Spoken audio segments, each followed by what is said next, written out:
First of all, I'm going to talk about sensory.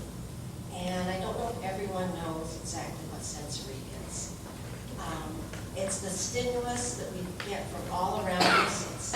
It's sound, it's touch, it's taste, vision, hearing, and movement. And we experience external input, sensory input, throughout our day, anything, the night, when we're sleeping. And we don't even think about it. Some of us don't. Our kids with autism, they can perceive sensory input differently than we do. For instance, when we walk into a room, and there may be all kinds of things on the wall, there may be music playing, there may be kids talking loudly, a lot of commotion, and where it wouldn't bother some typically developing kids, the kids with autism are just overwhelmed. And they react differently than others.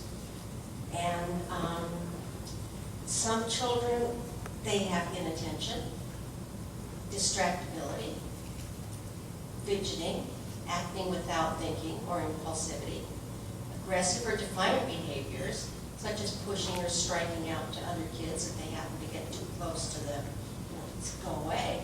And they're not being mean, they just can't tolerate someone being that close to them. And these are all caused by sensory input. So as an occupational therapist, if we're seeing a child, and it could be that we started with the assessment, and the parents have said they have sensory problems, and the teacher says, yeah, oh, they just can't stand in line, they just can't sit still in their chair, they're bouncing, they're all over the place. We'll do an assessment if they don't already have occupational therapy on their IEP, and then we do all kinds of different assessments. We do observations, we work with them, we do standardized assessments, we do a sensory profile, and sensory is the issue, where we think there's a problem there, and we score them. And then we'll make goals. For instance, one would be by such and such a date in the classroom setting or on campus, so-and-so will tolerate or will be able to sit for X amount of time, okay? And then we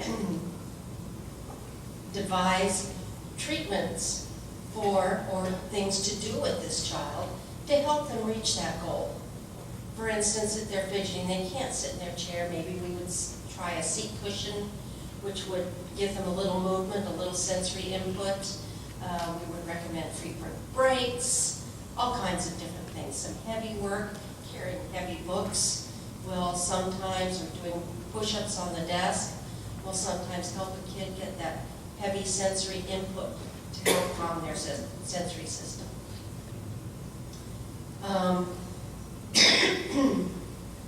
Also, if they don't like to touch certain things, gooey things, wet, or glue, whatever, we will desensitize them to that. We'll do it just little by little until they build up where they can tolerate it. And those are treatments to reach the goal. Now, fine motor issues is another area where we find children with autism are affected. Not all of them, but a lot. Fine motor is the use of the small muscles in the hands to manipulate objects.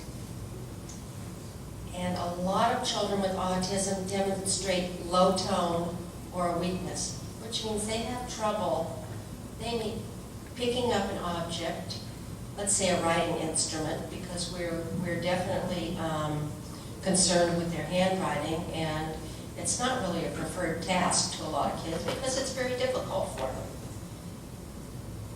So sometimes kids will have a fisted grasp. Sometimes they'll have a grasp like this. What we're looking for is a mature tripod grasp, which really helps you to control your pencil.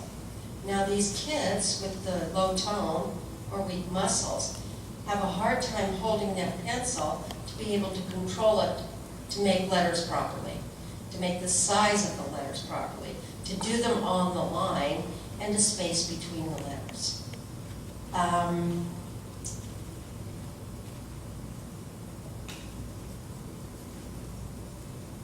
So it's difficult for a child. They don't like to do it. So in order for us to increase the muscle tone and make the hands stronger and the fingers stronger, we use all kinds of different things. We use squeeze balls, we hide little beads or things in TheraPutty, and the kids have to dig through it and find them, and then they have to push it back in after they have it all out. And we do all this to improve their handwriting. They say, well, what are you doing that for? Well, it's increasing the muscles in the hands. And as the muscles in the hands increase, the writing improves, and it becomes an easier task, and they like it more. There are some kids that may never be able to do that, and that's where we go to the adaptive technology for the Alpha Smarts and a computer keyboard of some sort. Also, what's really important is with whatever issues these kids have, we work as a team. We work with the parents, we work with the teachers, if there are instructional aides in the classroom, and any other service providers. And we collaborate as a team and decide, well, is this working? Well, maybe we ought to try something else. Oh no, that worked really well, let's keep on. And I usually see the kids once a week or about a half an hour. And in a half an hour, OT's not going to make the child all better. But so it needs to be carried through with the classroom, with the teacher, at home with the parents, with other service providers, and know all what we're working on so everybody can help and work on this to help this child. Whether it's sensory, whether it's speech, whether anything. And also another thing that's really important with writing is posture. And a lot of kids are, and it really helps the handwriting to be neater and to be easier if they can sit up, and we remind them to do that. Our treatments and therapies, they're different for every child. It depends on what the child needs. We will do our treatments accordingly. And we are always reassessing and looking if we need to change the treatment and increase, or maybe just do something different. And we work in the kids. We like to work in the classroom, but there are times, and there are some kids that just cannot work in a classroom. It is too distracting with the other kids and all that's going on, and we will pull them out. They go into a quiet room, go to the library or the speech room if nobody's using it or something, and work with them there. And that's one-on-one. And sometimes we use small groups for turn taking and social interaction with the kids. And sometimes we use, just 2 kids, or sometimes 3 or 4, depending on what the activity is. And as I said, we consult with the team on a regular basis so that we keep on track with this kid. And our purpose as an occupational therapist in the school setting is to help children function at their optimal level within the school setting.